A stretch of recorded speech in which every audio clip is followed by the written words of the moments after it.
បាទ ធនសវណ្ណស្កាយដែលជាកូនប្រុសរបស់ធនធីការប្រកួតអន្តរជាតិរបស់គាត់កន្លងមកក៏ច្រើនដងដែរបាទច្រើនគាត់ថាច្រើនតែតាមចាំគាត់ថាដូចជាចាញ់តែម្ដងអីទេបាទចាញ់ម្ដងដូចជាចាញ់កីឡាករឡាវឬក៏ចាញ់កីឡាករណាទេឥឡូវដឹងច្បាស់បាទយើងជួបជាមួយនឹងធនធីទាំងអស់គ្នាតែហ្មងហ្នឹងបាទថ្ងៃនេះគឺមានវត្តមានបាទធនធីដែលជាឪពុករបស់ធនសវណ្ណស្កាយផ្ទាល់ប្រធីកន្លងមកឲ្យតែកូនប្រុសខ្លួនឯងនឹងឡើងប្រកួតយើងតែងតែមកឲ្យទឹកគ្រប់ពេលឬក៏មានពេលខ្លះក៏ខកខានដែរបាទជួនជាប់វាយពេលខុសគ្នាខ្ញុំមកឲ្យជួនកាលគាត់វាយថ្ងៃចំថ្ងៃវាយខ្ញុំវាយដែរខ្ញុំអត់បានមកទេតាមដំណឹងជាទូទៅរទ្ធីកូនចង់ឲ្យឪពុកមកឲ្យទឹកឬពេលខ្លះក៏អត់ចង់ឲ្យទេនិយាយរួមគាត់ចង់ឲ្យខ្ញុំនៅក្បែរគាត់រហូតបាទយកយ៉ាងមិនដែរចំពោះកូនប្រុសម្នាក់ហ្នឹងដូចជួបល្មុនដូចយើងស្គមមកហើយដូចជាគីឡូឡើងដល់ណានិយាយរួមទៅ2 ឆ្នាំនេះគាត់ធំលឿនបាទព្រោះអីខ្ញុំមកហ្វឹកប្រោតសំខាន់ណាគាត់វាយទេខ្ញុំចង់ឲ្យគាត់រៀនច្រើននៅតែវាយគាត់វាកងហើយបានគាត់វាយញឹកបាទឮថាបត់ពិសោធន៍អន្តរជាតិរបស់គាត់ច្រើនដងប៉ុន្តែគាត់ទៅចាំឪពុកខ្លួនឯងនឹងចាំផ្ទាល់អត់ខ្ញុំចាំគាត់វាយជាចូលចិត្ត15ដងចាញ់តែម្ដងចាញ់ជំនាន់នោះទៅជឿទៅជំនួសឃីម៉ូរ៉ាបាទដល់ពេលទៅជំនួសឃីម៉ូរ៉ាចាញ់គេស្លាប់ក៏ចាញ់បន្ទុកអាហ្នឹងចាញ់ស្លាប់បាទហើយយល់យ៉ាងមិនដែរចំពោះសមត្ថភាពកូនប្រុសខ្លួនឯងគាត់ថាគាត់នៅត្រូវដោះខាត់ច្រើនទៀតទេគាត់នៅខ្ចីបាទគាត់មានពេលវេលាតិចតួចសម្រាប់ហាត់អញ្ចឹងហ៎បងព្រោះចេញពីរៀនទៅហាត់ចេញពីហាត់ទៅរៀនគាត់មានពេលដែលលេងអញ្ចឹងវាយើងខ្ចីជាងគេតិចបាទវិស័យកូនខ្មែរនេះគាត់ជាអ្នកសម្រេចចិត្តរើសខ្លួនឯងឬក៏គ្មានការជំរុញពីរដ្ឋាភិបាលនិយាយរួមទៅវិស័យនេះគាត់អ្នករើសខ្លួនឯងទេបើចិត្តខ្ញុំអត់ចង់ឲ្យគាត់វាយទេបាទឮថាកូនប្រុសឥឡូវប្រហែលអ្នកហើយអ្នកបដាលប្រហែលអ្នកកូនប្រុសខ្ញុំស្រី2ប្រុស2អ្នកបដាលប្រុសទាំងពីរធនប៉ាជេនិងធនសវណ្ណស្កាយអូយហើយស្ដាបានបាត់ពិសោធន៍អន្តរជាតិអស់ហើយប៉ាជេហ្នឹងប៉ាជេបានវាយអន្តរជាតិម្ដងអត់អីណាយប្រពន្ធអីបើកបេះដូងទទួលយកទេព្រោះតែឪពុកខ្លួនឯងហ្នឹងណានៅលើមុខសាសនាដេហើយចំពោះកូនខ្លួនឯងអត់ខ្លាចរបួសដូចខ្លួនទេនិយាយរួមទៅខ្ញុំចេះតែអត់ឲ្យគាត់វាយដែរតែគាត់ថាគាត់ស្រឡាញ់គាត់ចង់ល្បីឈ្មោះនេះប៉ាអញ្ចឹងទៅមានតាមតាណាទៅព្រោះតែថាអីគាត់បើគាត់ស្រឡាញ់ទៅយើងអត់ឲ្យប៉ាទេព្រោះតែថាកុំឲ្យគាត់ដើរផ្លូវខុសបាទស្រឡាញ់ទៅតែកុំឲ្យផ្អាកសិក្សាបាទអរគុណច្រើនទៅទេបាទ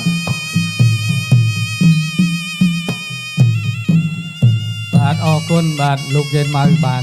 ជួបសម្ភាសជាមួយនឹងលោកឪពុកធនធីដែលបងប្អូនតែផ្ដល់រាសនាមថាអត្រេកបោះឆៅ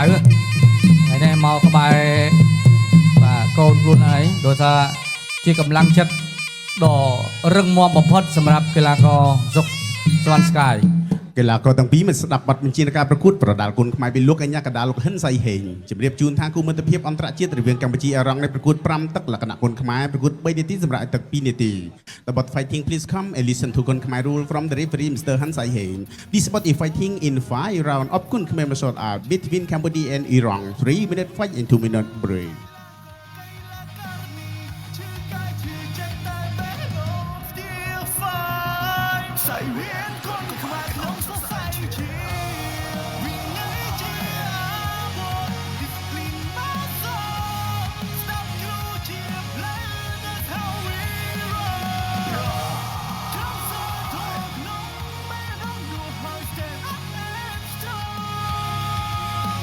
ចេះក្រំត្រៀមប្រងព្រៀបប្រគួតយិនសបិតគុណខ្មែរគូមិត្តភាពអន្តរជាតិរវាងកម្ពុជារងទឹកទី1 round 1គូមិត្តភាពអន្តរជាតិទី2ទឹកទី1 Gensburg Super គុណខ្មែរកម្ពុជាបង្គោលក្រហមធនសវណ្ណស្កាយក្នុងវ័យ18ឆ្នាំបាទជាមួយនឹងបទពិសោធន៍40ប្រកួតឈូសជើងក្រោមអាមៀទាត់ឆ្វេងបាំងជាប់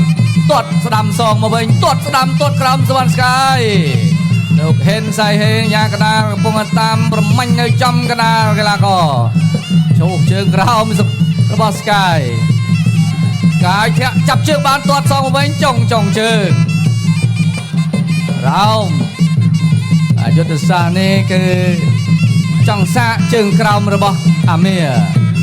តើសាក់ស៊ីអាមៀមាំល្អទេ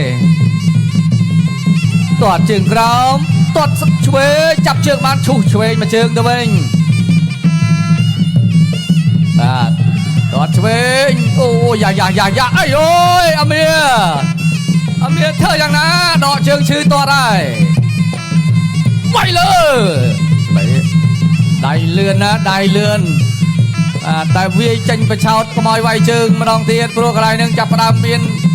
ហៅថាចំណុចយុទ្ធសាស្ត្រហើយព្រោះថាអាយ៉ាបែរក្រោយបែបនេះត្រូវពិន័យទេតែ Sky អត់ទេបាទវាយឃើញចំណុចខ្សោយដៃគូហើយតែអត់បំពេញ1 2 3អាមៀដាក់ជើងឲ្យទាត់តាំងទៅពីដើមទឹក Sky ហាក់ដូចជាឃើញចំណុចល្អហើយ Bangkoso 1 2 3 4 5 6 7 ទៅតែ2នាទីប៉ុណ្ណោះតើអាមៀ បន្តការប្រកួត continue ចប់1នាទីទេសម្រាប់ទឹកទី1 Sky ឃើញចំណុចគោលដៅរបស់ខ្លួនហើយតែអាយ៉ាឈូកន្លែងនេះចោលកន្លែងចាស់ 1 អូយ 3 4 5 កុំ 6 ឲ្យដូច 7 គូមួយអសោះ 8បុក កន្លះនា បន្ត ទី ការប្រកួត continue កន្លះនាទីអូយអាមៀស៊ូបានទេអាមៀបដូរហើយកែងអូយ៉ាកកជាប់អត់លេងខ្លីទេទាត់ក្រោមទាត់ឈូកព្យាយាមទប់10វិនាទីអីទេអត់អីឲ្យឱកាសម្ដងទៀតអាមៀបែរខ្នងអត់1 2 1 2អត់អីចប់ទឹកគាត់អាយូអាមៀសប្បាយចិត្តណាស់អាមៀសប្បាយចិត្តអាយ៉ា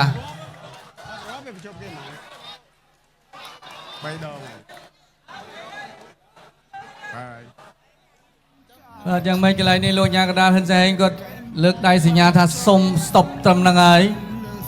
ទោះបីអាមៀថាចង់នៅអាចវាយបានទៀតស្របពេលដឹងជួងវាយល្មមអូខេបាទឥឡូវនេះយើងមើលរូបភាពយឺតទាំងអស់គ្នាមិនបង្អង់យូរទេ The One Sky ឃើញចំណុចគោលដៅហើយគឺជើងឆ្វេងតែអាមៀដកបឆោតទាត់នេះទាត់បឆោតកុំឲ្យគេទាត់ចាំកន្លែងតែយ៉ាងណាក៏នៅតែចាញ់ឆោត The One Sky ទាត់មកទាំងតតប One Sky អត់ចាប់អារម្មណ៍ទេចាប់អារម្មណ៍តែកន្លែងចាស់នេះថាវាឆ្លាតឃើញគោលដៅហើយអត់បណ្ដែតបណ្ដោយឱកាសឲ្យកន្លងផុតទៅទេ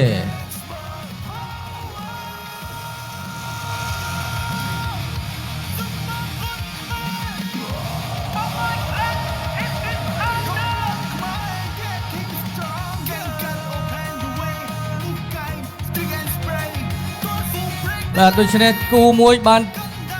មកទឹកកន្លះគូនេះបានចិត្តមកទឹកបាទចប់ជួងល្មម3នាទីដូច្នេះយើងទៅស្ដាប់លទ្ធផលជាផ្លូវការពីគណៈវិនិច្ឆ័យ